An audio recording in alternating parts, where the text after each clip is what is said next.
Plus TV, safety for all. कुरान मजीद का अगर मुताला करते हैं तो कुरान मजीद में अल्लाह तबारक व तआला ने फरमाया कुलू वशरबू वला तुसरिफू, खाओ पियो लेकिन इसराफ ना करो, हाथ से आगे ना बढ़ो। ये एक आयत हमारे हैदराबाद के मुसलमानों के लिए बहुत जरूरी है। क्यों? इसलिए कि Hyderabad hub of the hospitals and hotels, होटलों का हब है और हॉस्पिटल्स का हब है हैदराबाद, जहां पर आप देखें दुनिया में शायद उतना नहीं खाया जाता जितना हैदराबाद में खाया जाता है। जितने हॉस्पिटल शायद दुनिया में कहीं नहीं है उतने हॉस्पिटल हमारे हैदराबाद में पाए जाते हैं। ये सब क्या है? एक्स्ट्रा, हद से ज्यादा खाना। अगर शादियों की बात की जाए तो शायद ही कोई ऐसा डिश हो जो हाथ से छूट जाए, हाथ से छूट जाए। दस्तर पर अगर बैठे, वो अपनी जगह शुगर पेशेंट है, वो अपनी जगह बीपी पेशेंट है, वो अपनी जगह मुख्तलिफ गैसेस का प्रॉब्लम है, ना जाने क्या क्या प्रॉब्लम है, लेकिन दस्तर पर आने के बाद कोई चीज हाथ से नहीं छूटनी चाहिए। यहां तक कि वो हलक तक पहुंच गया तो कोल्ड ड्रिंक्स उसका सहारा देगा, कोल्ड ड्रिंक्स फिर उसे नीचे उतारने के लिए काम आएगा, उसके जरिए से मजीद फिर उतना ही नहीं, बाहर निकलने के बाद जाफरानी चाय और शाही पान उसका इंतजार कर रहा है। ये हालत है हमारे लोगों की। फिर उसका नतीजा क्या हो रहा है? ये हॉस्पिटल्स भरते जा रहे हैं। ये जो बीमारियां लगी हुई हैं, सारी बीमारियों की जड़ मैदा है। अगर ये मैदा खराब हो जाए तो सारी बीमारियां इंसान के पास जमा हो जाएंगी, सारी बीमारियां इंसान के पास जमा हो जाए। इसलिए इस्लाम ने हमें एतदाल सिखाया, खाओ पियो, खाने पीने से मना नहीं किया गया, लेकिन इसराफ ना हो, हद से आगे तजावुज ना हो, इतना ज्यादा ना खाओ कि फिर उसे गलाने की फिक्र में हमें कोल्ड ड्रिंक्स का सहारा लेना पड़े, उसे गलाने के लिए हमें जीरा सोडे का सहारा लेना पड़े, उसे गलाने के लिए हमें डॉक्टरों के पास जाना पड़े। कितनी ऐसी चीजें हैं जो आज इंसान इन तमाम चीजों में मुब्तला है।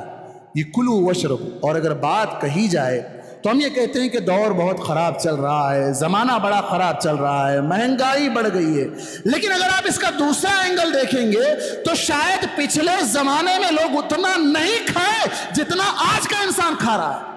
उतनी नेमतों से सरफराज नहीं हुए, उतनी नेमतें उन्हें नहीं मिली जितनी नेमतें आज के इंसान को मिल रही है। शायद आज की दावतें गुज़िश्ता ज़माने के बादशाहों के पास भी वो डिशेस नहीं थे जो आज का मुसलमान या आज का इंसान उन दावतों से लुत्फ़अंदोज़ हो रहा है। अगर कहा जाए तो कुरान की उस आयत को भी याद रख लें। अल्लाह तबारक व तआला ने मिसाल देते हुए कहा, ज़रबल्लाहु मसलन क़रयतन कानत आमिनतन मुतमइन्नह यअतीहा रिज़्क़ुहा रग़दन मिन कुल्ली मकान फ़कफ़रत बिअनअमिल्लाह फ़अज़ाक़हा अल्लाहु लिबासल जू'i वल ख़ौफ़ि बिमा कानू यस्नऊन।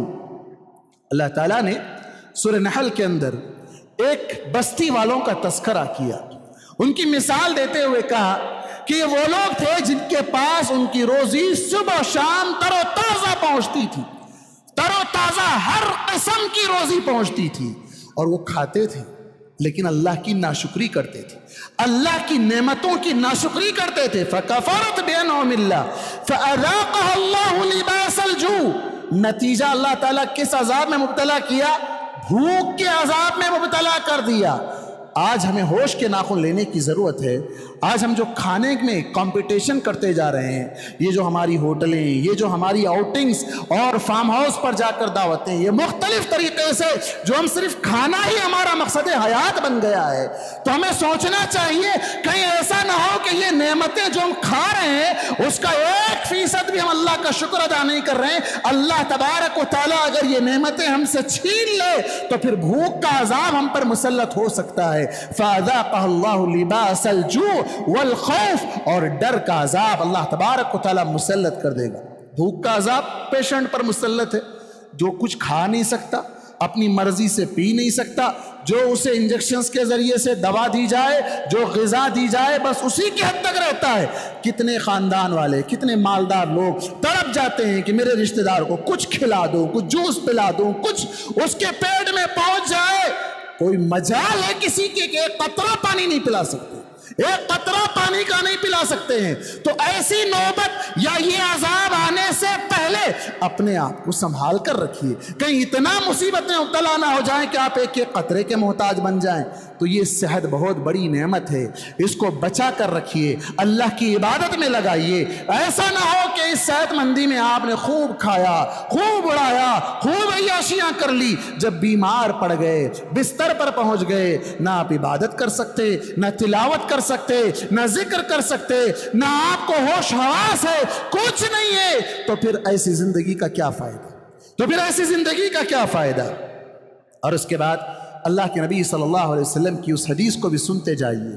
آپ صلی اللہ علیہ وسلم نے کہا ما ملأ ابن آدم وعاء شرا من بطنہ، کہ سب سے بدترین برتن جو ابن آدم بھرتا ہے، سب سے بدترین وہ کیا ہے؟ اس کا پیٹ، وہ پیٹ میں بھرتا جاتا ہے۔ حالانکہ ابن آدم کے لیے 3 لقمے کافی ہے جو اس کی پیٹ کو سنبھال کر رکھ سکے، وہ کافی ہے، یعنی اتنا جھک نہ جائے، اتنا لاچار، مجبور اور لاغر نہ ہو جائے، اس کے لیے اسے تھوڑا ہی کافی ہے۔ اگر کھانا ہی ہے تو 3 حصے کر لیں، ایک کھانے کا حصہ، ایک پانی کا حصہ اور ایک سانس لینے کا حصہ۔ لیکن ہم تو اتنا کھا لیتے ہیں کہ نہ پانی کے لیے جگہ بچتی ہے، نہ سانس لینے کی جگہ بچتی ہے۔ تو یہ جو طریقہ ہے یہ بہت غلط طریقہ ہے۔